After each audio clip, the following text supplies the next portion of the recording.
2.0. మొత్తానికి మోడీ గారు మళ్ళీ రావటం, ఇక సభని మన బాబు గారు కళ్యాణ్ గారు అలంకరించి నేను కాసేపు చూశాను. అది ఇక నా వల్ల కాక తట్టుకోలేక పక్కకు వచ్చాను. అదేంటంటే మన డబ్బా పరడబ్బా పరస్పర డబ్బా, మొత్తానికి జరిగింది అదే. 2015లో వచ్చినప్పుడు మట్టి నీళ్లు బాటిల్లో ఒకటి తెచ్చి మొఖాన పడేసి వెళ్ళారు, అయిపోయింది. సరే వీళ్ళు ఏమన్నా చేశారంటే ఆ శంకుస్థాపన చేసిన అమరావతిలో ఆ శిలాఫలకం కూడా పట్టించుకున్న పరిస్థితి లేదు చాలా రోజుల వరకు, చాలా ఏళ్ళు. సరే మళ్ళీ అవన్నీ బాగు చేసుకుని మళ్ళీ ఏదో చేశారు. సరే ఈరోజు వచ్చారు.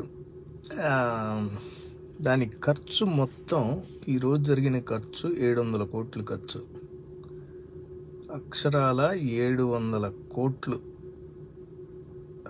8,000 బస్సులు ఆర్టీసీ ఖచ్చితంగా వాడి ఉంటారు. ప్రైవేట్ ఇప్పుడు ఎటు ఈ మన స్కూల్స్ అన్నీ వాళ్ళే కాబట్టి స్కూల్ బస్సులు కూడా ప్రైవేట్ వాళ్ళే కూడా తెచ్చుకుని ఉంటారు. 5 లక్షల మందిని పోగు చేయాలనే ఇదితో చేశారు. మరి ఎంతమంది వచ్చారో తెలీదు. మొత్తానికి ఆ వచ్చిన వాళ్ళలో కూడా పాపం ఒక ఆవిడ ఎవరో సర్దిపోయిన, ఎప్పుడో సర్దిపడి వాసన వస్తున్న అన్నం పెట్టారు మాకు అని చెప్పి కూడా కంప్లైంట్స్ చేశారు. సరే ఖర్చు అండి 700 కోట్లు. మరి దానికి తగ్గట్టు మోడీ గారు ఏమన్నా ప్రకటించి వెళ్ళారో లేదో అయితే తెలియదు. ఏమన్నా ఇన్సెంటివ్స్ స్పెషల్గా అమరావతి ఇప్పుడు అయ్యే రైల్వే శాంక్షన్ చేసాము, రోడ్లు వేసాము, ఈ కాకుండా ప్రత్యేకించి అమరావతికి ఏమన్నా ఇన్సెంటివ్స్ ఇస్తున్నాము అదనంగా ఏమన్నా అనేది ఏమన్నా ఉందా? అసలు నాకైతే ఏమీ కనిపించలేదు. ఇక ఒకళ్ళనొకళ్ళని పొగుడుకోవటమే సరిపోయింది. మీరు అంత ఎత్తు బిల్డింగ్స్ కడతారు, మేము అంత ఎత్తు బిల్డింగ్స్ కడతాము, మీరు దీనికి సమర్థులు, మేము దానికి సమర్థులు. ఇక అదే ఇంతకుముందు జగన్ గారి పేపర్ చూసి చదువుతుంటే చాలామంది విమర్శలు కూడా చేశారు. ఇప్పుడు మీరు చక్కగా ఇంగ్లీష్లో పట్టి చదువుతుంటే చాలా ముచ్చటగా ఉంది. అది కూడా నాకు తెలిసి మోడీ గారి టీం నుంచే ఇచ్చుంటారు. తప్పులు తడకలు చదవకంటారా బాబు, మేము రాసిస్తాము, మా పలుకులు మీరు పలకండి, బేసిక్గా అది. అదే మన డబ్బా పరడబ్బా పరస్పర డబ్బాలో భాగంగా మీరు ఒకసారి మైక్ దొరికితే ఏం మాట్లాడతారో మీకు అర్థం కాదు కాబట్టి మేము రాసిస్తాము, అది మాత్రం చదవండి చాలు అని వాళ్ళు రాసిస్తే చక్కగా చూసి. పవన్ కళ్యాణ్ గారి యాక్సెంట్ కూడా చాలా బాగుంటుంది. ఆయన అమెరికన్ యాక్సెంట్ మిక్స్ చేస్తారు ఇంగ్లీష్ చదివేటప్పుడు.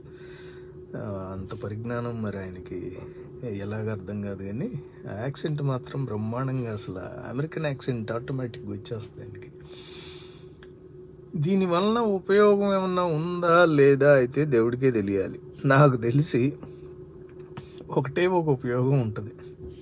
ఈ రియల్ ఎస్టేట్ కొద్దిగా ఇవన్నీ చెప్పుకుని, ఇదిగో మొన్న మోడీ వచ్చి వెళ్ళారు, ఇంకొక ఆయన వచ్చి వెళ్ళాడు అని చెప్పి ఆ భూముల రేట్లు కొద్దిగా పెరుగుతాయి. ఇక పాను వీళ్ళు చేసే చేష్టలకి ఇక అది కూడా ఉండదు. ఇప్పటికే డౌట్ పడుతున్నారు, వీళ్ళు రేపు రాకపోతే ఏంటి పరిస్థితి, కొనుక్కుని ఇంత ఖర్చు పెట్టి కొనుక్కుని మనం ఏం చేసుకుంటాం అది అనే దాని మీద ఇప్పటికే తర్జన భర్జనలతో చాలా ఆచితూచి అడుగులేస్తా కొంటున్నారు భూమి అక్కడ. అందుకని రియల్ ఎస్టేట్ పెద్ద వీళ్ళు రాగానే బొమ్మన లేచిపోయి ఏమి మంచి రేట్లు అయితే ఏం రాలేదు. వీళ్ళు చెప్పిన ప్రాజెక్టులన్నీ కట్టి అన్నీ సరిగ్గా చేయాలంటే ఇంకొక 100 ఏళ్ళు ఉంటాయి, 100 ఏళ్ళు పడుతుంది. మన తరం అయితే చూడలేం. ఒకవేళ నిజంగా కడితే అక్కడ ఆ ప్రాంతాన్ని, నాకు మాది అమరావతికి చాలా దగ్గరండి. మాది మొత్తం కలిపితే ఒక 35 కిలోమీటర్స్ ఏమి ఉంటుంది అంతే. చాలా దగ్గర. మా పొలాలు కానీ మాకు మంచిదే. అక్కడ నిజంగా క్యాపిటల్ బడి అవన్నీ ఉంటే మా ఊరు అభివృద్ధి చెందుద్ది. ఆ చుట్టుపక్కల మాది కూడా తెనాలి ఆ క్యాపిటల్ రీజియన్లో కూడా ఉంది అది. సో ఇబ్బంది లేదు దానికి. నాకు యాజ్ ఏ అక్కడ లోకల్ ప్రాంతవాసిగా నాకు సంతోషమే. కానీ అది అసలు చెయ్యలేని పని, కట్టలేము, ఏమీ లేదు. హలో బ్రదర్ రవిజైన్, బాగున్నారా? అది అక్కడ ఏమీ కట్టలేము, ఏమీ చేయలేము, అనువు కాదు అని చెప్తా ఉన్నా కూడా కాదు అక్కడే కడతాము, కాదు అక్కడే చేస్తాం అంటున్నారు. మరి 5 ఏళ్ళు పోయినసారేమో 2015లో అసలు కనీసం ఏమీ చేయలేదు, అంతా తాత్కాలికం అన్నారు. అయిపోయింది. అప్పుడు కూడా అంతే, బోల్డ్ ఖర్చు పెట్టి 2015లో అట్టహాసంగా మీటింగ్ పెట్టారు. ఆ తర్వాత ఒకళ్ళు దుమ్ము పోసుకున్నారు. ఇదిగో చంద్రబాబు నాయుడు పోలవరాన్ని ఏటీఎం లాగా వాడేసి ఆ డబ్బులన్నీ లాగేసుకుంటున్నాడు, నేను లెక్కలు అడుగుతుంటే నా మీద విరుచుకుపడుతున్నాడు అని. ఈయనేమో చంద్రబాబు గారేమో కాంగ్రెస్ జతగూడి అసలు ఈ పర్ఫార్మింగ్ పిఎంఏ కాదు ఇతను, అసలు ఇలాంటోడు దేశానికి ముప్పు, ప్రజాస్వామ్యానికి ముప్పు, డెమోక్రసీని కాపాడండి అని చెప్పి ఢిల్లీలో మంచి ఇంగ్లీష్లో దంచి కొట్టి ఒక స్పీచ్ ఇచ్చారు చంద్రబాబు నాయుడు గారు. అదే క్రమంలో నా కుటుంబం ఉంది నీకు లేదు, ఒక పక్క ఈయన అంటాం, ఒక పక్క ఆయన అంటాం, సరిపోయింది.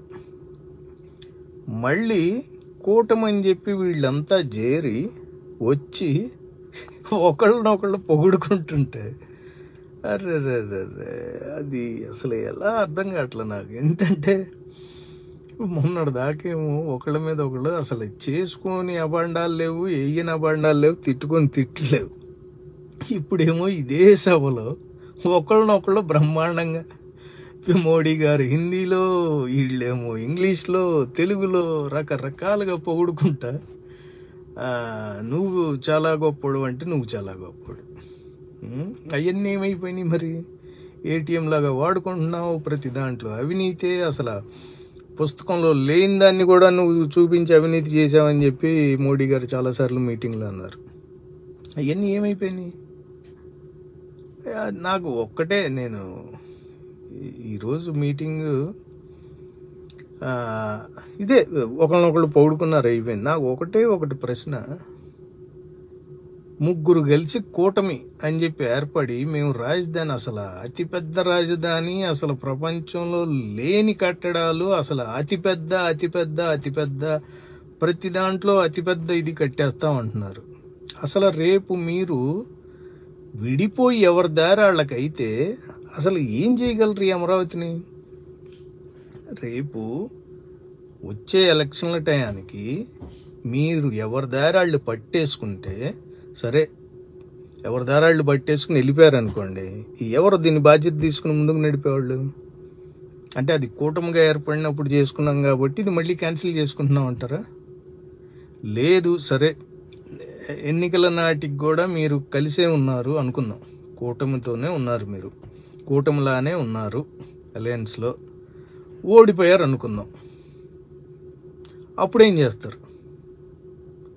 మీరు ముగ్గురుండి విడిపోతే ఏం చేస్తారో, అసలు మీరు ఏ దారిన ఎవరి దారి ఇటు వెళ్తారో తెలియని దానికి మీరు ఇన్ని ప్రగల్భాలు పలుకుతా, ఇంత పెద్ద కట్టడాలు కడతాము, ఇంత పెద్ద సిటీని నిర్మిస్తామని చెప్తున్నారు. అసలు అయ్యే పనేనా? అండ్ ఇంకోటండి, మళ్ళీ చెప్తున్నా, అక్కడ నిజంగా కడితే ఒక తెనాలి వాసిగా మేము లాభపడతాం, మా పొలాల రేట్లు పెరుగుతాయి, మా స్థలాల రేట్లు పెరుగుతాయి, మేము లాభపడతాం, మంచిదే. కానీ అది అయ్యే పరిస్థితి అయితే అక్కడ కనపట్ల. అది ఒక గ్రామాలు, ఇప్పటికి ఒక పోస్ట్ కోడ్ లేదు, దానికి ఒక ఇది లేదు. అమరావతిని ఎక్కడ మీకు అఫీషియల్గా ఎక్కడ రాదు, ఆ వెలగపూడో ఇంకో పూడో అదే ఇదో, అంతేగాని అఫీషియల్గా అమరావతి అనేది ఇప్పుడు వరకు లేదు. ఎలా అవుతుంది? ఎలా నిర్మిస్తారు? నమ్మశక్యంగా అయితే లేదు. అందుకే ప్రజలకు అన్ని అనుమానాలు.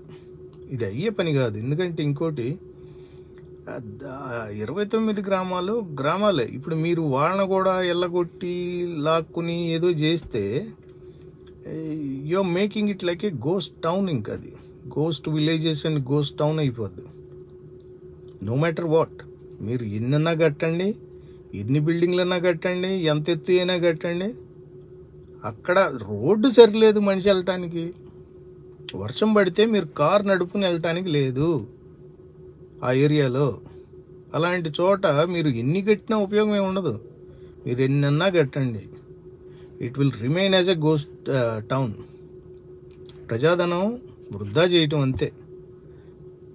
లేదు అంటే విజయవాడ, గుంటూరు, తెనాలి, మంగళగిరి ఏరియా అంతా కలిపి దాన్ని డెవలప్ చేయండి క్యాపిటల్గా అనౌన్స్ చేసుకుని. అంతేగాని అమరావతి అనేది అది ఎప్పటికీ ఫెయిల్డ్ ప్రాజెక్ట్. అది పని అయ్యే పని అయితే కాదు, అది అందరికీ తెలుసు. ఇదే చెప్తున్నాం కదా, ముగ్గురు 3 దారుల్లో వెళ్ళిపోతే రేపు ఎవరు బాధ్యత తీసుకుంటారు దీనికి? రేపు గవర్నమెంట్ మారితే ఏంటి అమరావతి పరిస్థితి? ఈ జనాల్ని ఊరికే కంటి తుడుపు చర్య. ఈరోజు మీటింగ్ కూడా 700 కోట్ల ఖర్చు, 8000 బస్సులతో జనాలను తరలిస్తే అది పెద్ద ఇదేం అయిపోదు. వాస్తవంగానే ఉంటుంది ఎప్పటికైనా. ఎనీవే.